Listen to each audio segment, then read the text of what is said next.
What is up, guys? Welcome back to my channel, and today we're going to be getting into my January 9th edition of the Bracketology. A lot of crazy matchups, some upsets in there from the weekend. We're going to dive right into all of that. But anyway, let's get into this here.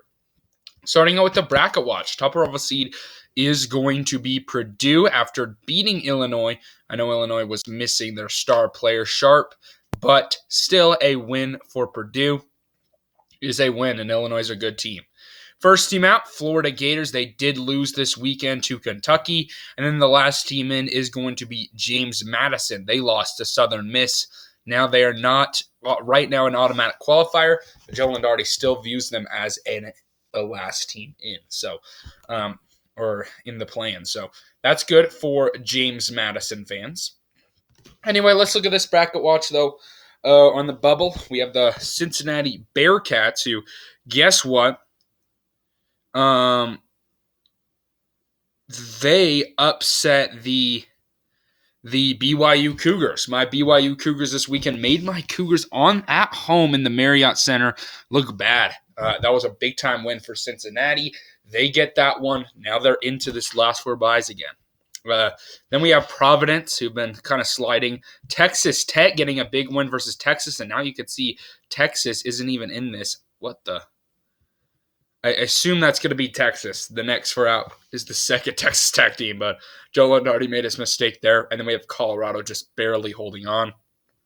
Last four in is Northwestern, Mississippi State, Wake Forest, and James Madison. The first four out going to be Florida, Nebraska, Virginia is now out of the field, and then TCU.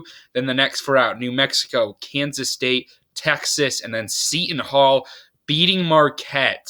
Huge win for them. They are now into the field. All right, but let's look at the movement here. We have Northwestern going to be jumping up to the 11. Mississippi State's been a kind of a disappointing team. They're dropping down to this play-in game. Wake Forest new to the field there. James Madison dropping down to the play-in. St. Peter's, after we all know that team made that run to the as a 15 seed a couple of years ago, beating Kentucky. Who was it against? Murray State, Purdue, and then unfortunately losing to North Carolina. And then we have South Dakota State dropping down to 16. Two good programs there in recent memory. All right, in the Midwest region, though, Purdue is that number one overall seed. We have McNeese State jumping up to the 12, Oklahoma jumping up to the 4, Akron jumping up to the 13. Then we have Marquette dropping down to 3 after a very frustrating performance. Nevada going to be jumping up to the 7, Iowa State dropping down to the 10, and then Western Kentucky new to the field as a 15. In the South region, we have Houston as the number one seed. They're continuing to hold on to their undefeated stretch. Got some big games in the Big 12 this week. Texas A&M is going to be dropping down to that 8 seed, though, as well as St. John's new to the field at a 9. We have Dayton, a really good team into the A-10, jumping up to the 6. We have Wisconsin jumping up to the 3, Utah State jumping up to the 7, and then Texas Tech new to the field at that 10. After I mentioned they beat the big-time team in Texas to knock Texas out here. In the West region, though, we have Kansas at the 1, Troy new to the field as a 16, Utah dropping down to the 8, Memphis dropping down to the 5, BYU, as I mentioned, losing to Cincinnati. We've got a huge game this tonight against Baylor to show that we belong. We've got to be able to hit our threes. We were not doing that against Cincinnati. And then Colorado dropping down to the 3. Auburn going to be jumping up to the 3. Been a very impressive team so far. Michigan State jumping up to the 7. Providence dropping down to the 10. And then Stetson jumping up to the 15. In the East region, we have UConn as that number 1 seed. NC Central new to the field as a 16. Ohio State dropping into 8. Very impressive South Carolina team jumping up to the 9. San Diego State jumping up to the 5, as well as Baylor jumping up to the 4. As I mentioned, critical matchup between BYU and Baylor tonight. So stay tuned for that one. And then Villanova are going to be dropping down to the 7. Cincinnati new to the field as a 10. North Carolina continues to win, jumping up to the 2. Okay. Let's get into this bracket here, though. Starting out with the first 4 games, we have Northwestern taking on Mississippi State. Not too fond of either of these teams, but I am going to go with Northwestern in that one. I am going to go with Merrimack to pull off the win over Southern. James Madison, I do think, holds on versus Wake Forest. I know they just lost, but I still really like that James Madison team. And then South Dakota State beats St. Peter's right there. Okay. For a spot in the round of 32, we have Purdue pulling off the win over Merrimack. Ole Miss versus Miami. Good matchup. I think I'm going to go with the 9 seed Miami, though, just barely. That one's a tough one, though. Creighton, I do think, would hold off McNeese State. Oklahoma, I think, would beat Akron. Florida Atlantic, I think, would beat Northwestern, as well as Marquette beating High Point.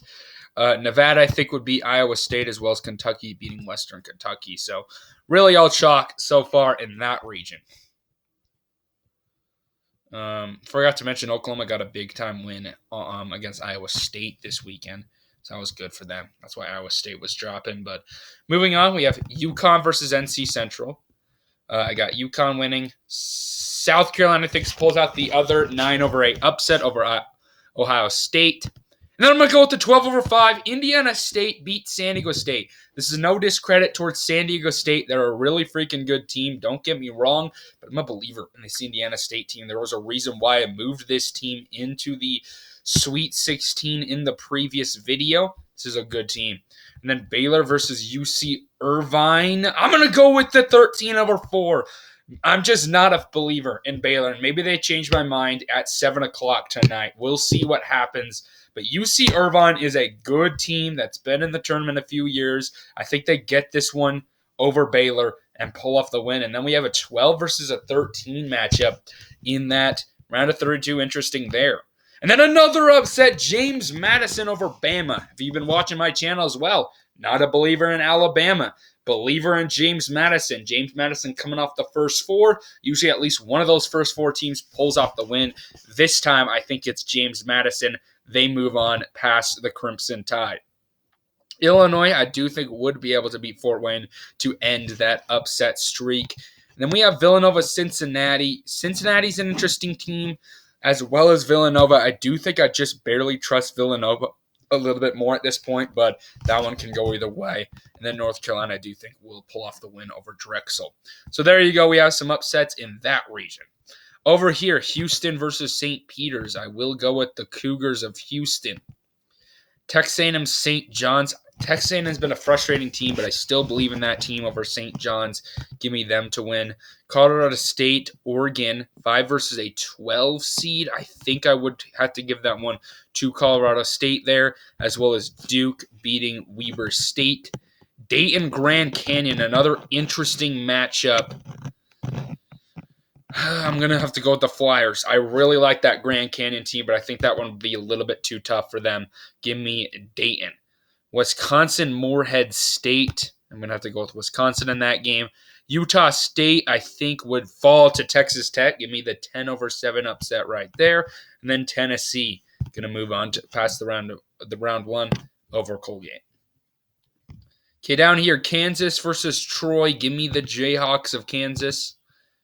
Utah, Gonzaga, 8 versus 9 seed. I'm going to have to go with Gonzaga in that matchup with their talent.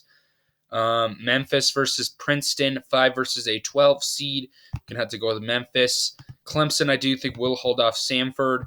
BYU, I think, beats Colorado.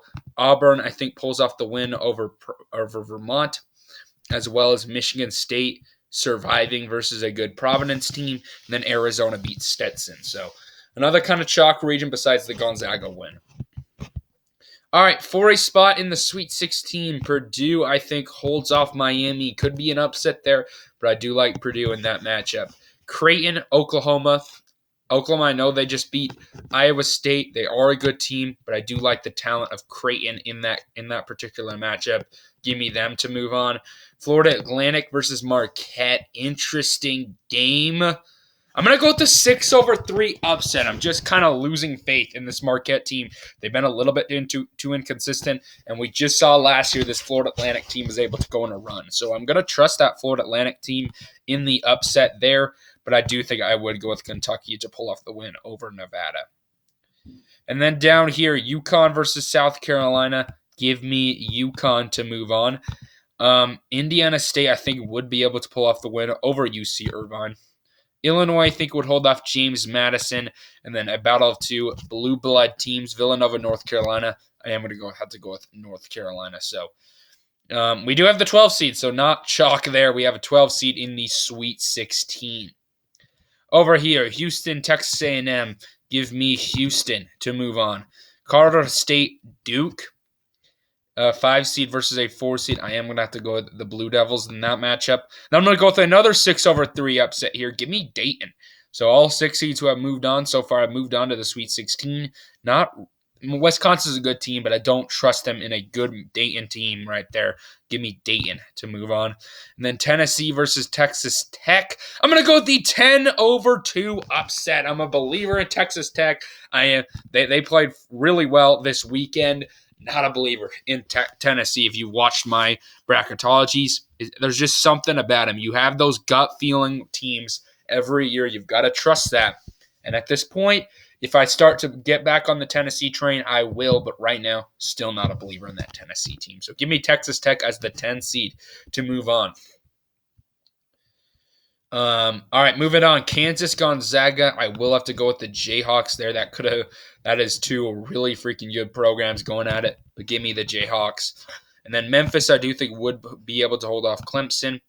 Auburn, I think would. As much as I wanted my Cougars to win, I would have to go with Auburn in that game. Then Arizona, Michigan State, 2 versus a 7 seed. I'm going to have to go with Arizona. Michigan State has turned things on, but they did lose this weekend, so we'll have to go with Arizona. All right, Purdue, Creighton, 1 seed versus a 5 seed. Going to have to go with Purdue. I mean, it's just so hard to pick against Purdue right now. And then Kentucky, I do think, would be able to beat Florida Atlantic. So they have a 1 versus a 2 in that region. UConn, Indiana State. Indiana State back-to-back Final Four. I mean, Sweet 16 appearances in these bracketologies. Don't think they get past the Sweet 16, though. Give me UConn to beat Indiana State. Illinois versus North Carolina. You know, as much as I love that Illinois team, they are missing one of their best players. So give me North Carolina to win that one. Another 1 versus a 2 matchup. Houston, Duke. You know, I just got to go with Houston. So the 1 seeds continue to win there. Big believer in Houston. And then Dayton versus Texas Tech, a 6 versus a 10 seed. Let's go with Texas Tech. Let's go with the 10/6 upset. Really like that Texas Tech team. They're getting some crazy wins here. They are moving on to the Final Four. I mean, the Elite Eight. Sorry. Moving on, though. Kansas versus Memphis. Let's finally do it. Kansas was my champion last time, but let's do this upset. Big believer in Memphis. They're a really good team. I do like that team in that particular matchup to pull off the upset over the Jayhawks. Give me the Tigers to move on. And then Arizona, Auburn, 3 versus a 2 seed. I think I'm going to go with Auburn at this point in time. I'm still like that Arizona team, but Auburn's also really good. So give me them to pull off the win where they will face Memphis. We do have here, Purdue, Kentucky, for a spot in the Final Four. You just can't pick against Purdue in that particular matchup. I will have to go with the Boilermakers. Down here, UConn versus North Carolina, 1-seeded UConn team, 2-seeded North Carolina team. Gonna have to go with the Tar Heels to move on past UConn. UConn, the former champs, I think come up short in that one. Houston, Texas Tech, 1-seeded team versus a 10-seed. Unfortunately, I don't see the crazy run of Texas Tech. I think it comes to an end. Give me Houston to pull off the win. And then Memphis, Auburn. Let's do it. Let's bring the 5-seed Memphis into the Final Four, pulling off the win over Auburn to move on. So in this Final Four, some familiar teams here. We have Purdue, Houston, 2 1-seeds there. North Carolina, a 2-seed, and then a 5-seed in Memphis. So good balance there. But Purdue, North Carolina, let's go with North Carolina pulling off the win, able to shut down Zach Edey in that matchup, or at least contain him and pull off the upset. Moving on, Houston, Memphis, 2 former American Conference teams, I am going to have to go with Houston in that matchup as the 1 seed to move on. So for the national championship, we have North Carolina and we have Houston. What a matchup this would be. I'm going to trust the Houston Cougars, though, to be my champion in this particular matchup. Give me them to beat the Tar Heels, who are going to come up short for the second time in 3 years. All right, anyway, guys, thank you all for watching this video today. Hopefully, y'all enjoyed this content. Comment down below your bracketology predictions. Anyway, guys, peace out.